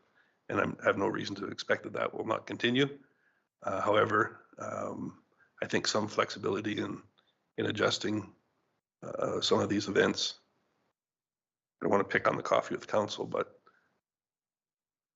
this last one, I wouldn't say it was a waste of money, but I think the money could be used in other ways to perhaps reach a few more people. Councillor Hibbs. Thank you, Mayor Creasy. I would definitely echo that. I feel like I get the idea of Coffee with Council. I just really need, and I've said this before, I know I've said this before, it just needs to be reimagined how it is that we're delivering that. I have lots of ideas on possibles, but and I'm not going to get into that right now, but I do, because I really feel like it's a tool that we're just doing it the same way we've always done. And obviously that ship has sailed because we're just not getting the turnout that I think that we should be getting. I just have a question about farmers markets. Do you mean the outdoor farmers markets, or do you mean just like throughout the year? Yes, outdoor farmers markets. Okay. All right. Yeah, that's the only question I have. And again, just if you want to talk about ideas for improving Coffee with Council, I got lots of them. Councillor Ross. Thank you, Mayor Creasy. Unfortunately, I think it's almost going to be a perception. You're going to be scrutinized more if we're not there than if we are. I think I sincerely appreciate all of the effort that administration puts into it. It's sad to see some of you don't see the results maybe till later, and it is painful. And I agree with you. Sometimes it's repetitive, but if you don't do it, you're almost going to take more scrutiny than if you do and you don't get a good result, if that makes sense. And it's really frustrating and unfortunate, but I think you're not going to win either way. but I still think it's the better. I applaud efforts. I think this administration has taken a step above and beyond to try to keep that focus of engagement and that responsibility. So I applaud you for efforts. If there's any other ideas of being more creative at delivery, then I think that's an open, constructive idea, but I applaud their efforts thus far. Councillor Gullickson. Thank you, Mayor Creasy. I agree with Councillor Hibbs. I also have some ideas about that, so I hope you wouldn't just talk to her and talk to all of us about it.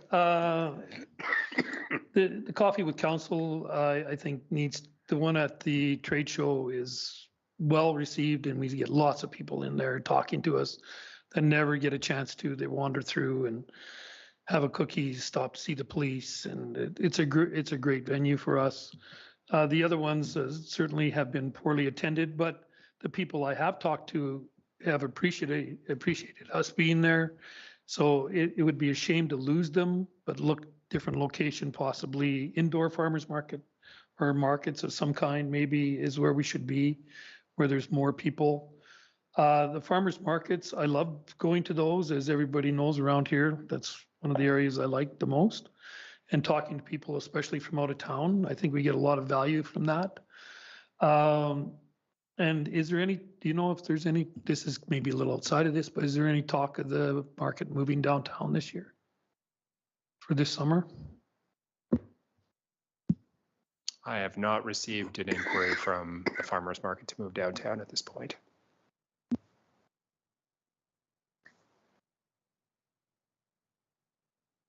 Councillor Dallas. Thank you, Mayor Creasy. Thank you. I think one of the key points we kind of keep hearing is I appreciate that there's being attempts to make us accessible. So thank you for that. And, I think administration continues to review and evaluate opportunities used by other municipalities. So I look forward to that. And I look forward to some of the other ideas other councillors may have to improve that. The Mayor for a Day program, that was great. I had a lot of fun, so thank you. Sorry, no, I was just deputy mayor. Okay. Social and recreation gap analysis. I just have do we know when that will begin and how long it will take? I know it's kind of a secondary question, but. It is anticipated that will start sometime this summer or fall, and will bridge this year and next. The budget is actually assigned to both 2023 and 2024, so we should see it completed in 2024. Fantastic. Thank you very much. That's all I have. Unless, of course, you'd like to stand as deputy mayor, and then we could probably do it a year earlier. I don't believe we do. I don't believe we have a motion on the floor right now. Councillor Hibbs. Thank you, Mayor Creasy. I will move that council approve the 2023 public engagement plan as presented. Any additional comments from anyone? Go ahead and vote now, please, then. And while that is happening, I will go through our next meetings, which are a regular council meeting, Monday, March 27th, here in Chambers at 5:30, and then a committee of the whole meeting, same time and place on Monday, April 3rd. Then a regular council meeting after that at 5:30 p.m., but this time on a Tuesday after a long weekend on April 11th. You can have everyone add that to their calendars. And on the motion, the council approves the 2023 public engagement plan as presented. That is unanimously in favor. I don't believe I overlooked any items.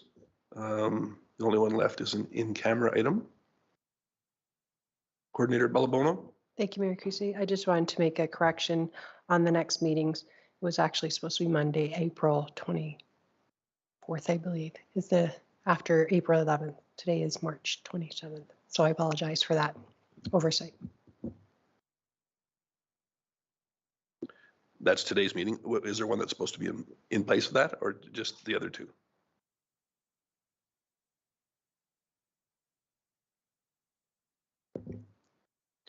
You'd like to think the individual who read those out to start with would have caught that. My apologies. So just the two. To avoid confusion then, Monday, April 3rd is a committee of the whole meeting here in Chambers at 5:30 p.m. Monday, April 3rd. And then Tuesday, April 11th at 5:30 here in Chambers is the next regular council meeting. Thank you for noticing that. Councillor Dallas. I'd just like to make the motion to move in camera. Thank you very much. Record can reflect the motion at 7:28 and go ahead and vote as you wish.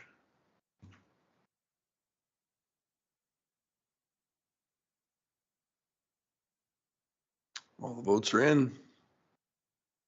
And that ought to be unanimous, I would expect, which it is. Thank you. And let us know when we are offline